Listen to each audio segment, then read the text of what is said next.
त्यसै गरी एउटा क्यारेक्टर हुनुहुँदै हाम्रो अडिसनमा पनि र कालु मामाको नामले चाहिँ निकै नै प्रख्यात पनि हुनुभएको छ जुन चाहिँ अस्तिको हाम्रो अडिसनको एपिसोड रिलिज भइसकेपछि दर्शकहरूले निकै नै मन पराउनु भएको छ सो हेरौँ यसपालिको क्यारेक्टर चाहिँ हाम्रो दर्शकहरूले कति मन पराउनुहुन्छ र साथसाथै हाम्रो जजेसहरूलाई पनि कतिको मनपर्छ बिकज त्यसपछि मात्र यो ग्रान्ड अडिसनपछि उहाँको अरू क्यारेक्टर हेर्न पाइने हो होइन थाहा हुन्छ सो अहिलेको लागि चाहिँ म स्टेजमा निम्त्याउन चाहन्छु गणेश बखतीलाई।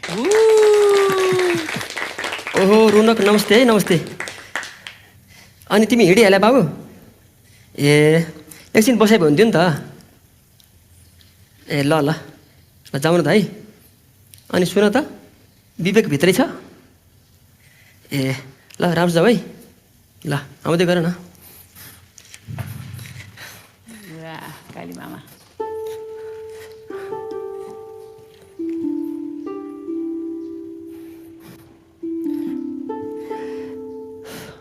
बाबु के गरेर बस्यो त? ए ठिकै छ त। अनि रोन गएको रहेछ त? बाबु यसको सङ्गत अलिक कम गर है।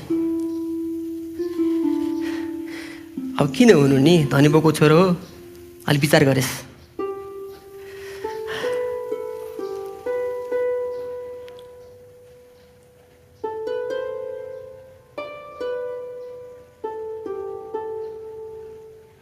बाबु तँलाई ठिक छ नि? नरिसा न बाबु, किन रिसाउँछस् क्या? सानो सानो कुरामा नरिसा न बाबु। मैले तँलाई सङ्गतै नगर भने हो र? अलिक कम गर मात्रै भने हो क्या बाबु। सबै साथीभाइले सही बाटोमा लान्छ भन्छ र त्यसै रिसाउँछ।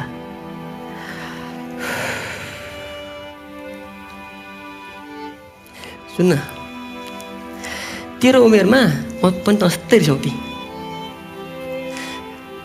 मलाई त अरू कुरा भन्दा नि आमाले भात खाना बोलाउँछ रिस उठ्थ्यो। तर आमा अगाडि आएपछि खिसिक हाँस्थेँ। आमा न पर्नु पो चाल पाइहाल्नुहुन्थ्यो। बाबु ऊ बेला यस्तो थिएन। हामीलाई सम्झाउने बुझाउने मान्छे कोही थिएन। आमा आफ्नै काममा व्यस्त हुनुहुन्थ्यो।